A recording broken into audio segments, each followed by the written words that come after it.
Es trauma abdominal penetrante y vamos a empezar con un casito clínico y vamos a ir desarrollando las preguntas. ¿Les parece?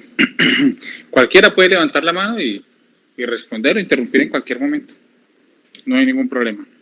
Hoy nos acompaña el profe Adolfo González, está en este momento en la sala con nosotros. Bueno, nuestro caso clínico es un paciente hombre, es un paciente masculino de 45 años.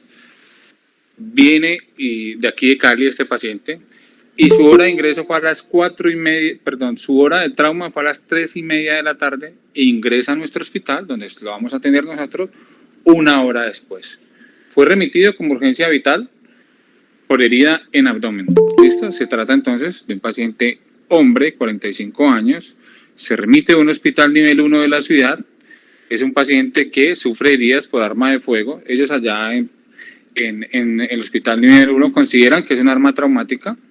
De todas maneras, hay una herida en flanco izquierdo con visualización de asa intestinal exteriorizada y otra herida en emitórax derecho sin salida de aire, sin sangrado activo, sin hematoma. Lo encuentran hipotenso y taquicárdico, administran 2000 cc de líquidos y remiten, ¿vale?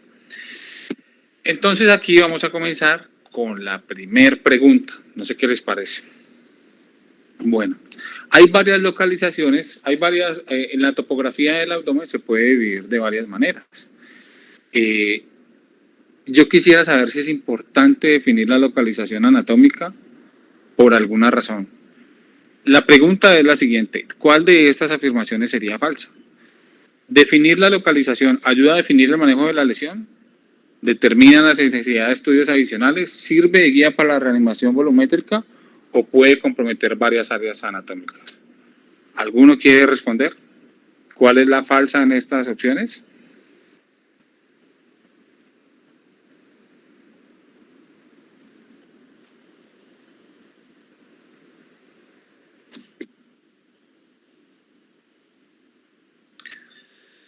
Bueno, vista de que nadie responde, entonces yo les quiero contar que en el abdomen uno puede...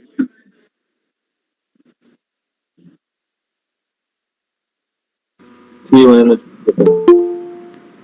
Pues diría que la C que sirve de guía para la reanimación volumétrica, esa no sería. Claro, en este caso tenés toda la razón.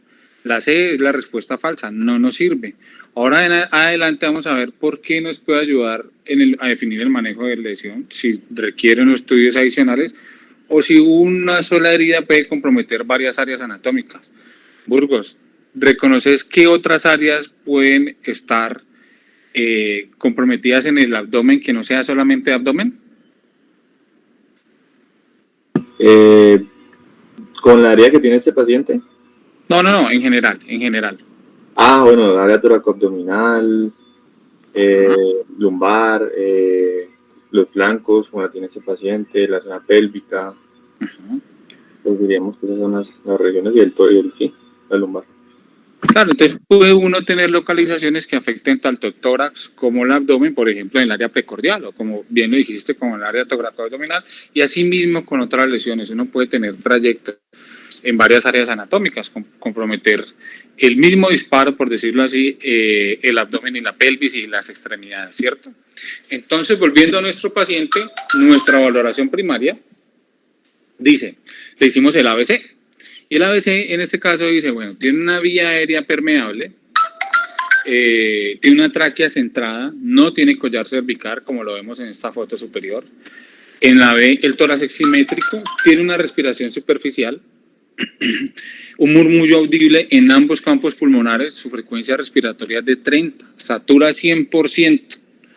Sus ruidos cardíacos y pulsos distales están presentes, simétricos y de baja intensidad los pulsos periféricos. Frialdad distal en las 4 extremidades sin sangrado activo, con una frecuencia cardíaca de 68 y una tensión arterial 74-37. Glasgow 15, sin alteraciones pupilares. A este paciente entonces se expone y se encuentran las dos heridas que ven ustedes aquí. La primera herida, el segundo espacio intercostal, más o menos con línea axilar anterior, sin sangrado activo, no soplante.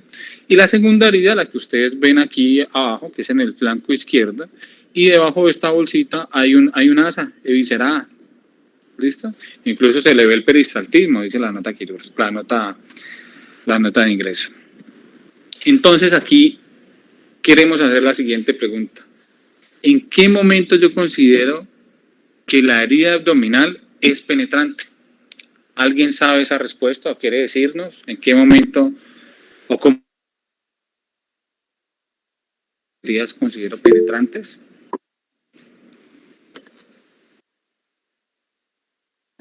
Buenas noches. Pues se consideraría penetrante en el abdomen cuando atraviesa la fascia transversalis.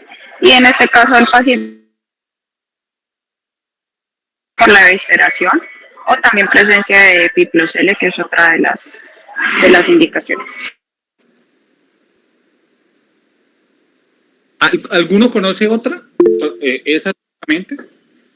¿O hay otra más que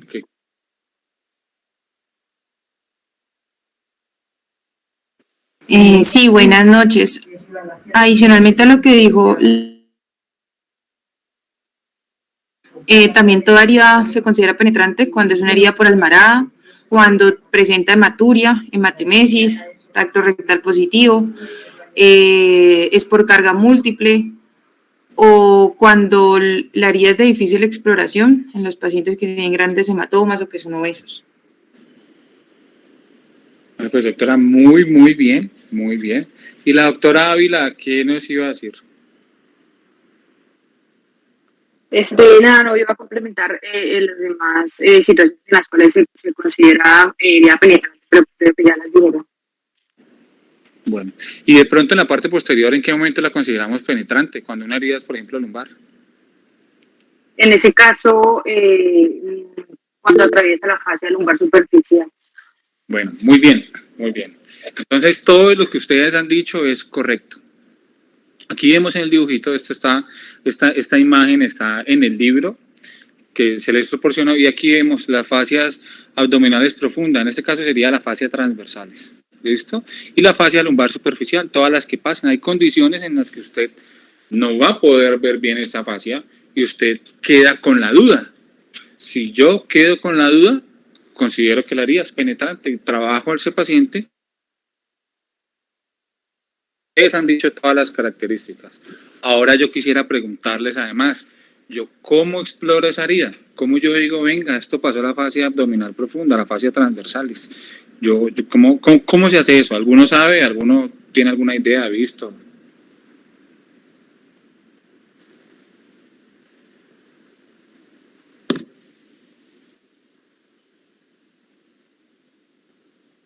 ¿Alguno que me diga qué se le ocurre, cómo se debería hacer?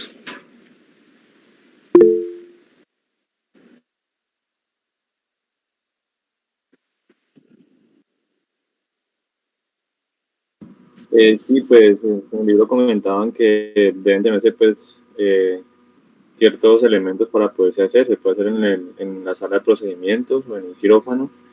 Pero pues tener elementos como lidocaína, instrumental quirúrgico, un campo estéril y pues tener elementos de asepsia y antisepsia para poder hacer una exploración de la herida y determinar si penetra o no penetra, y tener algunos instrumentos como separadores que nos ayuden pues a simple vista poder, digamos que, maniobrar un poquito y tratar de exponer mejor los tejidos. Claro, como dice el doctor Burgos, tal cual como lo estás diciendo es. Entonces miren, por ejemplo, aquí en esta imagen que también está en el libro, vemos cómo se hace. Usted limpia la zona que va a intervenir, es como lo primero. Hay que anestesiar esa porción de la piel, y más que nada lo que yo quiero es ver, más que introducir objetos, unos o meter una pinza, no, lo que yo quiero más que nada es ver. Entonces, como yo quiero ver y como hay heridas que no son tan grandes, yo puedo incluso ampliar la herida. Yo la puedo ampliar, puedo extraer los coágulos que hayan ahí, puedo lavarla un poco y verificar con el ojo, con lo que se ve, si esto atraviesa la fascia superficial, la fascia profunda adelante o la fascia superficial atrás, o si me quedan las dudas, ¿cierto? Eso es lo que yo voy a hacer, sin introducir, la idea es no introducir nada. Burgos, yo te pregunto, si usted y usted dice, esta herida no es penetrante, el paciente está estable y también fue una puñalada, y fue una puñalada, por decir. ¿Qué te gustaría hacer? ¿Qué harías? Paciente estable, comprobaste que no penetraba, ¿y cómo? Ok, que no penetra, si no penetra. Una puñalada que no penetra y está estable el paciente. ¿Qué? Listo. Y en ese caso se lava bien, se sutura por al paciente. Exacto. Muy bien. Esa es la actitud. Si yo sé que no penetran, si yo sé que la herida no penetró, pues si estoy completamente seguro, si estoy dudoso, la manejo como una herida penetrante. Bueno, entonces en este caso... Elio, una observación. Como muchos de ustedes van a trabajar en escenarios donde no hay un cirujano y les va a tocar atender este tipo de pacientes, ser muy bien hecha, ¿no? Y lo otro es que si la herida es tangencial, si el paciente es muy obeso, si hay enfisema subcutáneo, si a pesar de ampliarla un poco ustedes no pueden identificar si penetra o no, la manejan como penetrante. En estos casos es mejor manejarla como penetrante si uno tiene la menor duda que como no penetrante. Tienen que estar tan seguros de que no penetra que ustedes hacen lo que dice el doctor Burgos. Lavan, cierran por...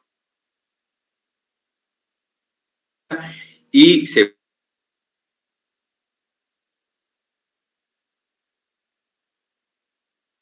como una herida penetrante. Me parece que ese dato es muy clave porque ustedes o ya son médicos generales o trabajan en escenarios donde no hay un cirujano por ahí, les toca a usted definir esto. A veces esos pacientes tienen que mover distancias enormes para llegar donde un cirujano, y si ustedes tienen la capacidad para resolver eso ahí, resuélvalo. Y ya si deciden que es penetrante, entonces ahí sí el paciente hay que remitirlo donde hay un cirujano para que siga haciendo lo que ya vamos a ver en este caso. Gracias. Profe, muchas gracias. En el caso de este paciente, aquí vemos los signos vitales en la barra negra acá arriba. Los médicos de urgencia activan el código de trauma, y cuando activan el código de trauma llega el paquete de transfusión de emergencia, ellos canalizan las venas, pasan bolos cortos, pequeños, de 200 cc de cristaloide y toman paraclínicos. Aquí yo les quiero preguntar, ¿cuáles son los adjuntos de la valoración primaria que ustedes conocen? O digamos más bien, ¿qué adjunto de la valoración primaria les gustaría tener a ustedes para este paciente? ¿Qué les gustaría saber? Yo se los digo, o cuál creen que sería el más pertinente.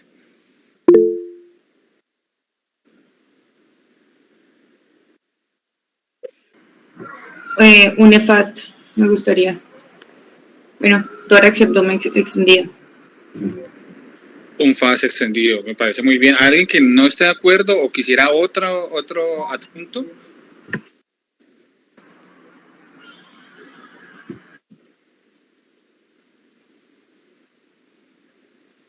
Elio, y si no tienen el fax para hacerle el fax, ¿habría posibilidades de hacerle algún otro examen? Preguntamos también, ¿no? Porque no en todos los sitios hay fax.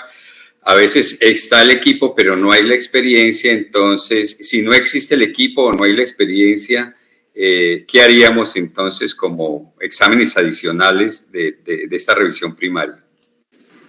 ¿Nos podría ayudar una radiografía de tórax también? Una radiografía de tórax, por lo menos para identificar en esa herida torácica que hay ahí si hay compromiso de la pleura, ¿no es cierto? Eso en este caso específico nos ayudaría ese examen, sí, señor. Exacto, sí, señor.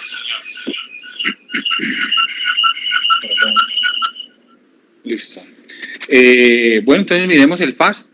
Este es el FAST de este paciente y nos dio positivo en varias ventanas. En la ventana espleno-renal, hepatorrenal y en la ventana pélvica o suprapúbica. Para los que no han visto de pronto un FAST positivo, esto que uno ve anicódico o que se ve negro, pues por decirlo así, es líquido. ¿cierto? El líquido. En el caso de trauma, pues vamos a pensar que es sangre, ¿cierto? Entonces, este FAS nos dio positivo para lesión dentro del abdomen. Dentro de las ventanas del extendido de tórax no había sangrado, no había neumoperitoneo.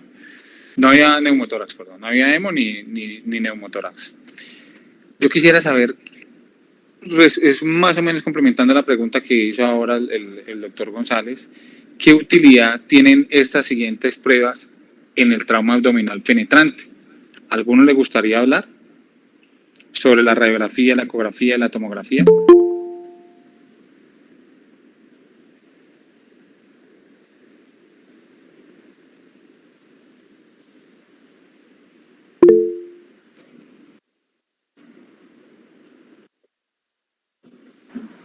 Bueno, en cuanto a la radiografía, pues tiene una baja sensibilidad y especificidad también. No es un examen que se hace de rutina, sin embargo, pues nos puede ayudar para determinar la ubicación del proyectil, o pues cuando hay muchos orificios por arma de fuego también nos podría ayudar.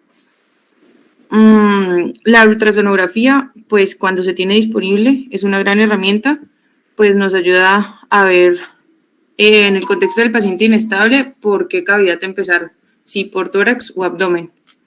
Y también cómo nos ayuda a definir si sirve, si debemos activar, pues es uno de los factores para activar protocolo de transfusión masiva. Y por último, el angiotac en las heridas de abdomen penetrante no es de uso rutinario, se hacen algunas indicaciones. Cuando hay heridas pélvicas, porque puede haber riesgo de lesión vascular, cuando el abdomen es dudoso, cuando tenemos sospecha de que hay una lesión hepática asociada, cuando el paciente tiene hematuria para ver qué trauma en la vía urinaria tiene, o cuando tiene heridas penetrantes múltiples. Bueno, muy bien, doctora. Eso lo dijiste tal cual. Entonces yo les quería contar. En la radiografía uno de pronto puede ver neumoperitoneo. El hecho de yo ver neumoperitoneo no necesariamente quiere decir que hay una lesión de una víscera hueca. La misma arma traumática, bien sea cortopunzante o de fuego, puede, al ser penetrante, meter un poquito de aire, ¿cierto? Y para lo que sí me sirve de pronto es para yo ver dónde están los proyectiles, cuáles son las ubicaciones de los proyectiles, si son múltiples, si hay uno que de pronto yo desconozco hacia dónde se fue. Para eso me sirve la ecografía, es de gran utilidad, tal cual como lo dijiste, eso es. Y respecto a la tomografía tiene una muy buena sensibilidad, ¿cierto? Pero yo en la tomografía hay algo que no debo esperar ver y es las lesiones de víscera hueca. Yo no voy a utilizar la tomografía para ver lesiones de víscera hueca. Yo no puedo ver bien si hay lesiones de intestino delgado o no, si hay laceraciones, si está perforado, eso yo no lo puedo ver bien, como tampoco puedo ver bien las lesiones del mesenterio, ¿cierto? La zona pélvica es una zona muy vascularizada, 3 arterias principales. Acá al lado vemos la ilíaca común, interna, externa y sus ramas. Entonces una herida que pase por la pelvis es una herida que uno dice, bueno, puede tener un compromiso vascular. Y este examen tomográfico es necesario, tener a disposición la tomografía es necesaria para yo hacer, es una de las cosas necesarias para yo determinar si este manejo lo puedo meter, a este paciente lo puedo meter en un manejo no operatorio del trauma abdominal. Entonces todas esas cosas son importantes para ustedes. Y tal cual como la doctora lo había dicho. Entonces sigamos con el caso. En el AMPLIA, pues digamos que la última ingesta había sido 2 horas antes y en respecto al ambiente, pues el paciente dice que fue por un arma traumática a quemarropa. Esta no es la foto del paciente, esta es la foto que aparece en el libro, pero pues es más o menos similar a la ubicación. Entonces, en la valoración secundaria resalto lo siguiente: es un paciente que está diaforético, es un paciente que está polipnéico, es un paciente con la herida penetrante, doloroso a la palpación, con signos de irritación peritoneal y que se ve viscerado. Los pulsos distales están disminuidos, frío distalmente, con un llenado capilar aumentado, palidez generalizada y un Glasgow 15/15. ¿A alguien le interesa saber otro dato? Con esto estamos completos. Bueno. Con esto estamos completos. Entonces yo con estos datos que tenemos ahora, quisiera preguntarles lo siguiente respecto al examen físico. ¿Qué les parece el examen físico a la hora de valorar un abdomen en un paciente por trauma? ¿Será que yo me puedo confiar en el examen físico? ¿Será que me puedo cambiar la conducta? ¿O será que yo definitivamente tengo que operarlos a todos, hacerle imágenes? ¿O cómo es la cosa? ¿Quién quiere hablar respecto a esta primera pregunta? ¿Qué precauciones debo tener a la hora de realizar el examen físico? ¿O cómo se realiza la vigilancia abdominal?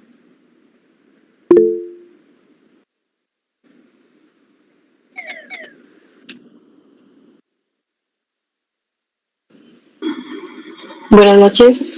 Bueno, pues en cuanto a las precauciones, es no iniciar ni tocar pues la zona como muy cerca donde está la herida, porque pues ahí obviamente esa zona va a ser dolorosa y puedo tener pues falsos positivos en cuanto a que tenga un abdomen positivo. Y cómo realizar la vigilancia abdominal, se realiza, es una vigilancia clínica por 24 horas, las primeras 12 horas son sin vía oral y las siguientes 12 horas pues ya inicio la vía oral. Y según ya si el paciente pues tolera la vía oral y todo, la completo, o si dentro de esas 12 horas el paciente o me presenta pues digamos como algún signo de alarma o el abdomen pues se torna positivo, pues entonces ahí sé que ya tendría que operarlo. Y no se considera valorable pacientes que tengan sección medular o que tengan un Glasgow menor de 12. Muy bien, Isabela.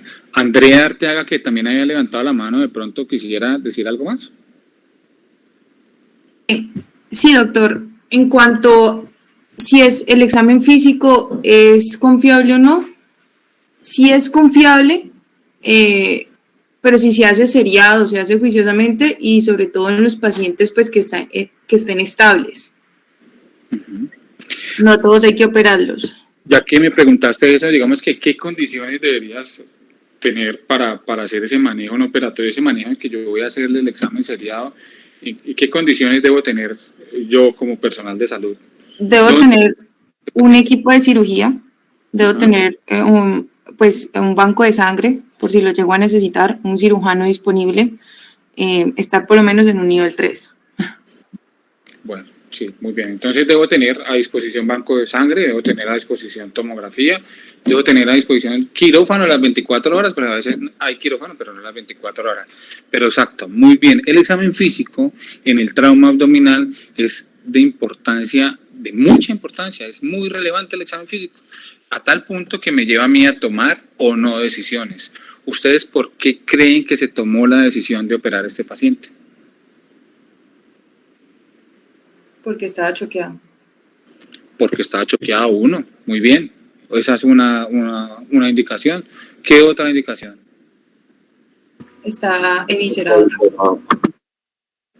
No entendí, hablaron dos al tiempo. No. ¿Por qué estaba qué? Eviscerado.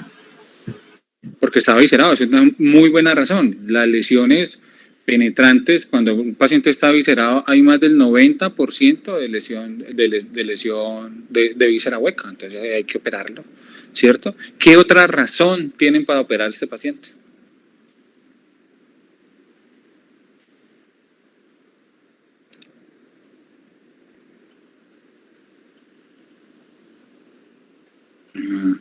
Me voy a devolver. Este paciente me dice al examen físico del abdomen: herida penetrante en flanco izquierdo, dolorosa la palpación, signos de irritación, está viscerado y tiene signos de choque. Está irritado. Está irritado, ¿cierto? Pero no está irritado porque lo toqué alrededor de la herida que le va a doler, está irritado porque lejos del abdomen también le sigue doliendo.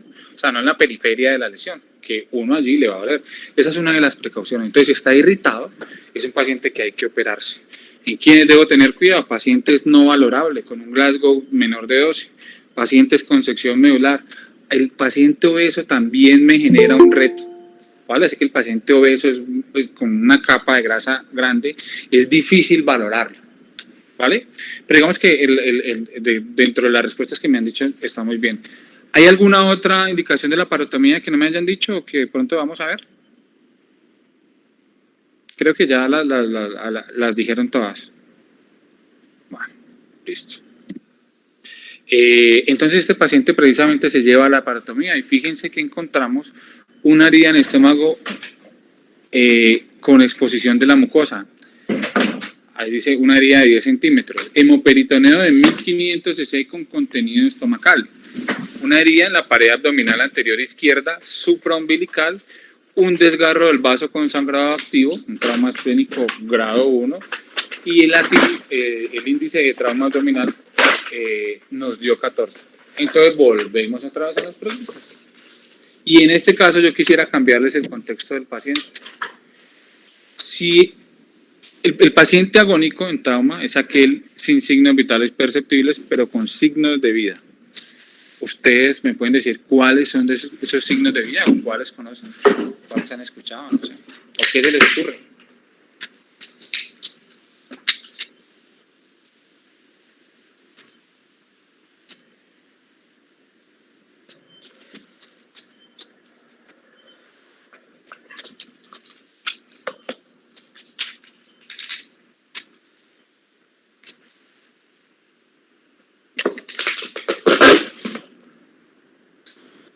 Bueno, listo, entonces sigamos. Pacientes sin signos vitales perceptibles. Entonces, ¿cuáles son los signos vitales que yo no voy a percibir? No voy a percibir tensión arterial, no voy a percibir frecuencia cardíaca.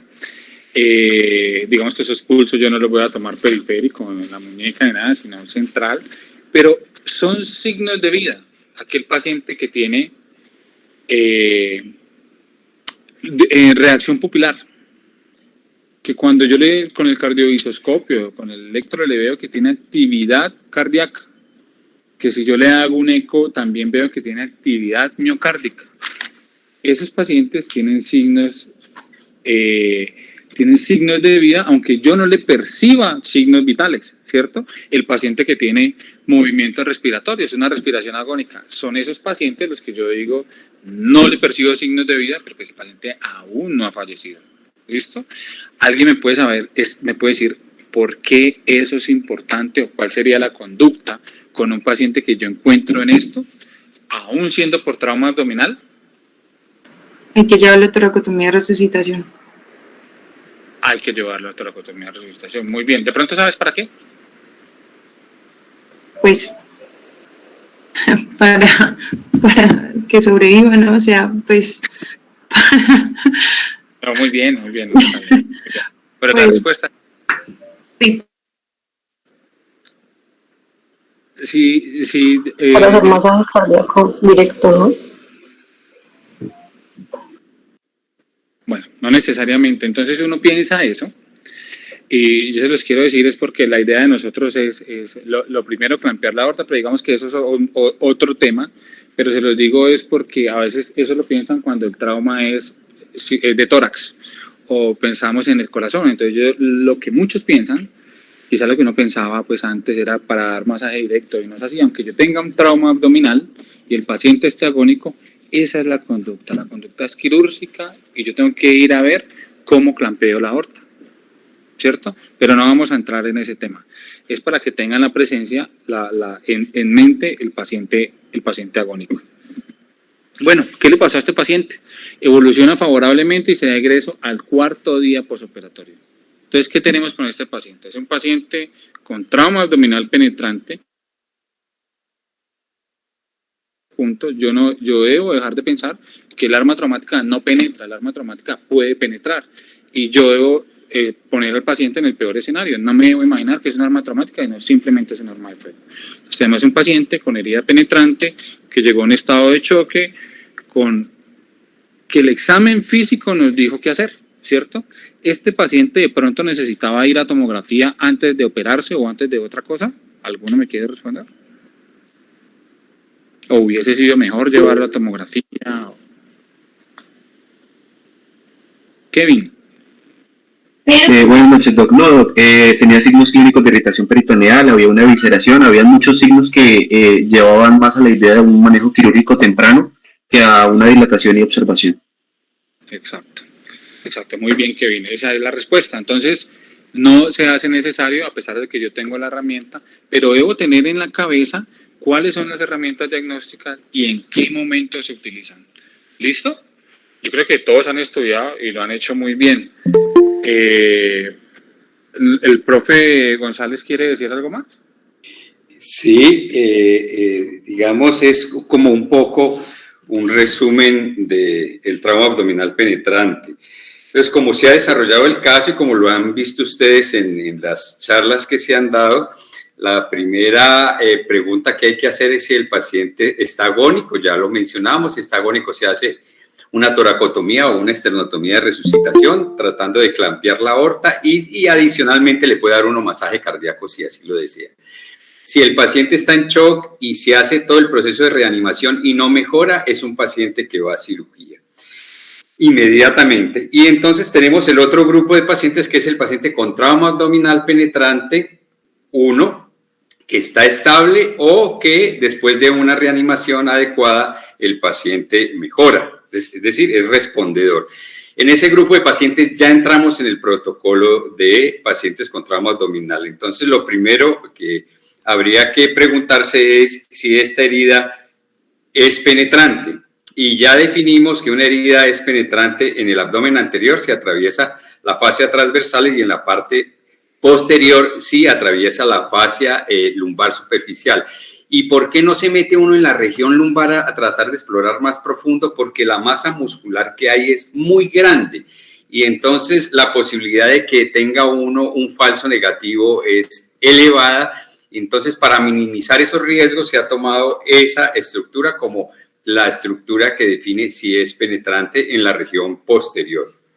Y dicho esto, entonces es importante que ustedes sepan un dato muy interesante, que de cada 100 pacientes con herida por arma cortopunzante, el 25% no penetra. Y de aquellos que penetra, alrededor del 20-21% tiene heridas insignificantes. ¿Qué es eso?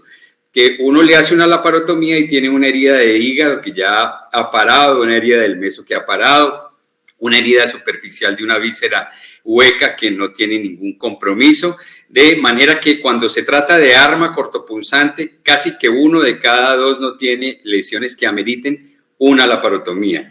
Y por el otro lado están los pacientes con herida por arma de fuego, en que aproximadamente 1 de cada 3 o 1 de cada 4 tiene lesiones, pero esto es muy nuevo, pues muy nuevo no. Cuando vienen los rotantes extranjeros acá, sobre todo los europeos, ellos no entienden por qué nosotros no le hacemos la laparotomía a todos los pacientes con heridas por arma de fuego. Y hace muchos años a todos los pacientes se le hacía la laparotomía rutinaria porque había varias investigaciones que mostraban que la posibilidad de lesión era cercana al 85, 90% en algunos estudios, entonces definieron a todos los vamos a operar. Años después vino un grupo de cirujanos y dentro de ellos un grupo importante de la Universidad del Valle que comenzó a manejar las heridas por arma de fuego también con el mismo criterio de las heridas por arma cortopunzante.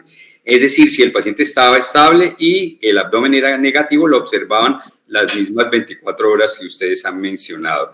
Entonces, ese es como el espectro. Y el otro dato importante es el de mirar el abdomen como un área topográfica con diferentes áreas. Entonces, si vamos de arriba a abajo, arriba está la región toracoabdominal. Y el centro de nuestra atención en la región toracoabdominal es el diafragma. Desde luego, si hay lesiones toracoabdominales, puede haber lesiones en el tórax y en el abdomen, pero el eje de la atención lo ponemos en el diafragma, sobre todo en el diafragma izquierdo, porque cuando hay un orificio en el diafragma, un trauma en el diafragma, y uno no opera el paciente por alguna circunstancia, porque el abdomen no es positivo, porque el paciente no está en shock, el riesgo de que ese paciente tenga a mediano, a corto o a largo plazo una hernia diafragmática traumática es elevado. Y si esa hernia está gangrenada o estrangulada, la mortalidad es altísima. Por eso en ese grupo de pacientes nosotros lo que hacemos es una exploración diagnóstica a través de la laparoscopia o toracoscopia. Si es en el lado derecho, la herida toracoabdominal derecha, entonces ahí está el hígado. Y el hígado va a proteger de que no haya hernias, pero el hígado es una víscera sólida que sangra y que puede choquear a un paciente. Entonces, en ese caso, hipocondrio derecho es otra indicación para hacer escanografía. Entonces, ahí tenemos una indicación de escanografía. Ahora tenemos la región abdominal anterior, que sobre eso hemos estado charlando en esta charla, y ahora tenemos otras regiones, que es la pélvica. Y en la pélvica, como ya lo mencionó Elio, hay unas estructuras que están unas muy pegadas a otras, y el riesgo de que haya una lesión vascular, una lesión del tracto urinario o una lesión del recto extraperitoneal es muy alta. Por eso a esos pacientes hay que hacerle a todos una escanografía. El otro grupo son los pacientes con las heridas lumbares. En ese grupo de pacientes la posibilidad de una lesión del tracto urinario es alta, y si el paciente tiene hematuria o el abdomen es dudoso, en ese grupo de pacientes también hay que hacer una escanografía de abdomen. De manera que ahí como que se conforma todo, pero lo más importante de esta charla, que es una cosa que es muy importante que ustedes sepan, es que el mejor predictor de lesión de víscera hueca que hay es el examen físico seriado. Y el examen físico seriado, como ya lo mencionaron ustedes, hay que hacerlo de manera repetida. Es decir, si uno está en un turno de 6 horas o de 12 horas, tiene que examinar al paciente por lo menos 3 o 4 veces. Y ojalá sea el mismo examinador, porque no sé si a ustedes les pasa, pero aquí en el hospital sucede con alguna frecuencia, que cambia un turno y cambia el examinador, y entonces el nuevo examinador dice, uy, este abdomen es como positivo. Entonces, ojalá el grupo que tome la decisión en las primeras 12 horas sea el mismo y en las siguientes 12 horas sea el mismo, porque ha hecho el examen clínico periódico. No hay nada mejor para evaluar la víscera hueca en un paciente evaluable que el examen físico seriado, y ese examen hay que saberlo hacer, como ya lo mencionaron, nunca tocar el área periférica, la herida traumática, porque ahí hay un falso positivo, y siempre hacer la evaluación distal a eso. Y hay un dato interesante, ¿cuál de los elementos de la evaluación del abdomen es el mejor de todos? ¿Será el Blomberg? ¿Será la distensión? ¿Será el vómito? Todos son muy importantes, pero el mejor predictor de que algo no anda bien es una defensa abdominal involuntaria en un sitio alejado del área donde está la herida traumática.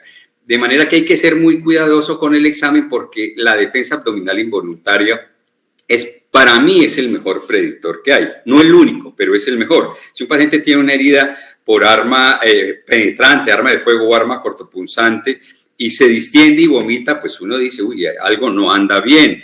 O si uno le hace unos exámenes de laboratorio y ve que el paciente tiene un lactato que va en aumento, pues algo no va bien también. Pero el mejor predictor es el examen clínico seriado, y de ellos el mejor predictor es la defensa abdominal involuntaria, lejos de donde está la herida traumática. De manera que ese es como un resumen de esto. A ustedes les van a llegar muchos pacientes con trauma penetrante de abdomen. Este es el protocolo que se trabaja en este hospital desde hace muchísimos años. En muchas partes del mundo no hacen este protocolo, sino que a todos les hacen escanografía, o a todos los operan si es heridas por arma de fuego, de manera que este es un territorio que nosotros hemos andado desde hace muchos años, y no sé si tengan preguntas adicionales en este grupo de pacientes. Sí, perdón, una cosa que me parece importante.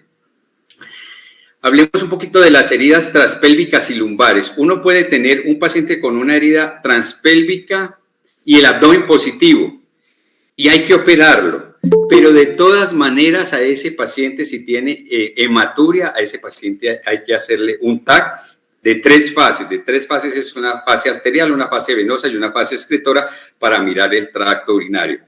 Y lo mismo si tiene una herida lumbar con hematuria, de manera que aquellos pacientes, así los vayamos a operar. ¿Por qué? Porque muchas de esas heridas del tracto urinario, cuando uno hace la laparotomía para suturar los intestinos, las tripas, etcétera, etcétera, resulta que tienen hematomas retroperitoneales, y si uno sabe previamente que lo que tiene es una lesión pequeña, entonces uno no se pone a escarbar y a tratar de suturar una herida del riñón, porque lo que pasa en esos casos es que cuando uno como cirujano se mete al retroperitoneo a tratar de ponerle un punto al riñón, a veces termina con esos riñones en la mano.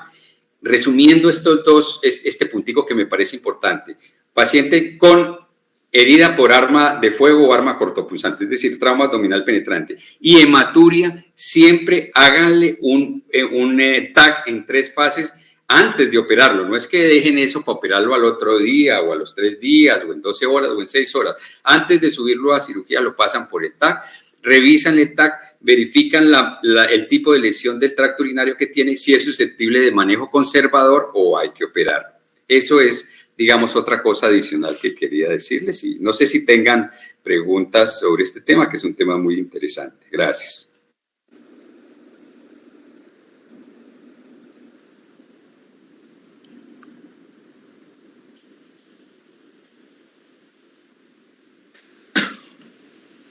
Profe, ahí la única aclaración respecto al TAC consideraría yo que sería decirles que el contraste que utilizamos es contraste endovenoso solamente. ¿Listo? Hay estudios que incluso dicen, utilizan contraste oral o contraste rectal. Digamos que en trauma, por lo menos lo que nosotros utilizamos es contraste endovenoso.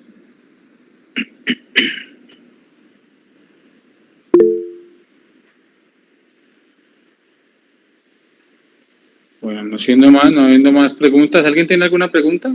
Sí, Levante. yo tengo una pregunta en cuanto, en el libro pues hablaban de que el epiplocele se podía lavar y volver a ingresar a la cavidad. En la anterior reunión nos habían indicado que esto usualmente no se hacía, pero aquí pues lo leí, entonces no sé si me pueden aclarar ese punto, por favor. Gracias.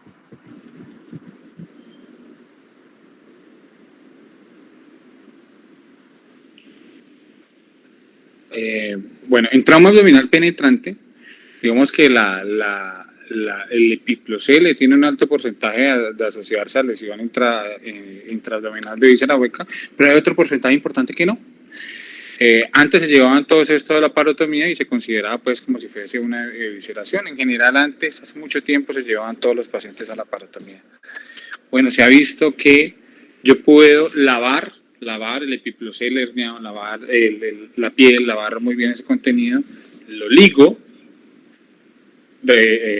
digamos que secciono esa parte de ese epiplón y yo puedo volver a introducir el epiplocele, cerrar la fascia y observar al paciente. Digamos que tiene que cumplir unas condiciones. Pues mi paciente no puede estar choqueado, o no respondedor a líquidos. O digamos que este paciente no puede tener irritación peritoneal, ¿cierto? Porque ya sería indicación de la parotomía. Entonces, si solamente veo el epiplocele, si no tiene dolor abdominal, si no está choqueado, yo puedo lavar el epiplocele, reducirlo y continuar, y bueno, suturar por planas y continuar la observación del abdomen. ¿Vale? Vale, doctor, está bien, gracias. No sé si ustedes resolvieron las preguntas que habían en el test, en el pretest y en el post-test. Profe, qué pena un segundito. Una de las personas aquí presentes preguntaba, tenía dudas acerca del epiplocele, cómo se reducía, en qué casos, y en otras posiciones ya dice que había escuchado que era indicación de la parotomía. Sí, depende de la escuela. Hay muchas escuelas donde como norma tienen epiplocele igual a cirugía, pero cuando usted hace eso, la posibilidad de que usted tenga una laparotomía innecesaria o negativa es cercana al 70%. Es decir, usted está operando el 70% de los pacientes de manera innecesaria. Entonces, como eso ya ha sido investigado en varias series de casos que hay sobre epiplocele, lo que se hace es, se lava muy bien el epiplón, se liga el epiplón, se introduce el epiplón, se cierra la aponeurosis por planos y la piel y se le coloca y se hace el proceso de observación. Un dato importante es que cuando hay un epiplocele y ustedes examinan el paciente antes, cuando ustedes hunden el abdomen, el epiplón se tracciona y eso genera dolor. Entonces eso es un falso positivo. Nunca tomen la decisión de operar a un paciente con un epiplocele, sino hasta que lo liguen y lo introduzcan, porque si ustedes examinan el paciente antes, van a traccionar el epiplón y el epiplón está lleno de tejido sensitivo que genera un falso positivo, de manera que hagan eso, líguelo primero, introdúzcalo y luego sí hagan la observación del abdomen. Muchas gracias.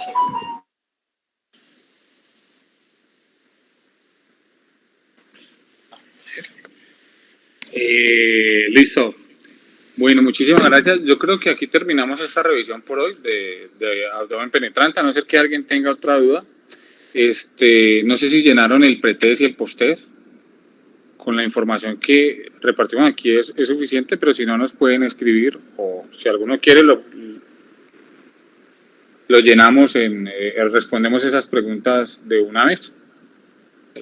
Sí, mejor. Bueno, sí. La solución de Arella, ¿no será que? Sí, bueno, sí. Creo que estas son las preguntas del pretest. ¿Ya las respondieron? No sé si ya las le han dado respuesta. O si las vieron y alguno tiene alguna duda sobre ellas. Esta primera pregunta, por ejemplo, ya la vimos. Herida abdominal penetrante, aquella que pasa a fase transversal o fase superficial lumbar. ¿Cuál no? ¿Cuál sería la falsa? ¿Alguno sabe cuál es la respuesta falsa aquí, en esta pregunta? La C. La C, lesión de vasos epigásтрicos. Lesión de vasos epigástricos no quiere decir que la lesión sea penetrante. Si usted está seguro que la herida no es penetrante, creo que uno de los doctores, el que Burgos, nos dijo que ya nos respondió esta pregunta, ¿cierto? Sutura antititánica, vigilancia abdominal. Si no es penetrante. Lavado, sutura antititánica y salida, si estoy seguro. ¿Listo? ¿En qué condiciones no puedo realizar vigilancia del abdomen? Creo que lo dejamos muy claro. Y con relación al trauma abdominal es cierto. Dolor intenso alrededor de la herida es signo de irritación peritoneal. Ya hablamos que no, alrededor de la herida no lo tocamos. El neumoperitoneo en imagen radiográfica es indicativo de lesión de víscera hueca. Ya también dijimos que no, ¿cierto? Un líquido libre en el abdomen, en el FAS, perdón. Un líquido libre en el FAS y abdomen negativo puede manejarse de forma conservadora. Esta es la respuesta, ¿vale? Líquido libre no es igual, y esto es muy importante, el líquido libre en el FAS no es igual a que yo tenga que operar. Puedo ver sangre, puedo ver líquido. Recuerden pues que en el contexto de trauma no vamos a pensar que es ascitis, sino que es sangre, pero si no le duele y el abdomen es vigilable, yo no lo manejo de forma conservadora, pues. Y la presencia de líquido libre en angiometría de abdomen negativo indica la parotomía, pues es lo mismo, no es una indicación de la parotomía, ¿cierto? La 5, si un paciente con trauma abdominal ingresa en estado agónico, ¿qué hacemos? Toracotomía de resucitación, es la respuesta, ya lo hablamos, ya dijimos por qué. Otra forma de abordarlo sería una esternotomía de resucitación, o uno incluso puede, si tiene a la mano, si se puede, un reboa. Esos son otros temas. Y posttest, el manejo del epiplocele. Creo que ya quedó claro en esta última pregunta. Si el examen físico es una herramienta confiable, ¿cómo se realiza? También creo que nos quedó claro, ¿cierto? En relación al FAS es falso. Nos ayuda a determinar las cavidades lesionadas, ¿cierto? Nos orienta a qué cavidad incidir primero, sí, cuando hay heridas en varias cavidades. ¿Cuál abordamos primero? ¿Es una variable en criterios de transfusión? Sí, señor, es una variable. Por ejemplo, el ABC score lo tiene. ¿Y el líquido libre en más de un cuadrante es indicativo de TAC? No, eso es la falsa. ¿Vale? Esta respuesta es falsa. Independientemente de cuántos cuadrantes tenga, usted decide manejarlo conservadoramente o lo opera, pero no es que eso sea un indicativo de algo. ¿Listo? ¿Es indicación de angiometría abdominal excepto herida toracoabdominal derecha? Sí, claro. Vamos a ver, queremos ver el hígado sobre todo. Hematuria de lesión transpélvica, también, ya lo explicó el profe. Heridas penetrantes múltiples, también. Si uno está inestable o con irritación, esto se lleva de una cirugía. Quiero que quedó claro. Y son indicaciones de la parotomía, excepto irritación peritoneal. Esto es indicación. FAS positivo en más de un cuadrante. Lo mismo. Esto no es indicación. ¿Vale? El FAS positivo puede estar en 3, 4, en 1, pero eso no es indicación de la parotomía. Si estamos eviscerados, sí. Si tengo inestabilidad hemodinámica, también. ¿Vale? Y estas son unas preguntas extras. ¿Qué porcentaje de herida por arma cortopunzante en abdomen se consideran penetrantes? Y la respuesta es 70%. Puse esto mal, qué pena con ustedes. La respuesta es 70%. De ese 70, 40, la C, tienen lesiones significativas en el abdomen para operar. ¿Qué porcentaje iría por arma de fuego en abdomen anterior se realiza manejo no operatorio? Bueno, esas se las dejo para ustedes. Esa está iniciando el capítulo. Así que creo que por hoy entonces hemos terminado. No hay más preguntas. Les agradezco a todos por la asistencia. Cumplimos con el tiempo y completamos 1 hora.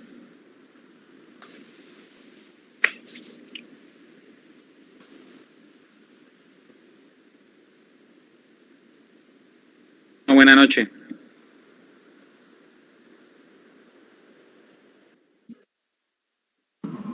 Gracias.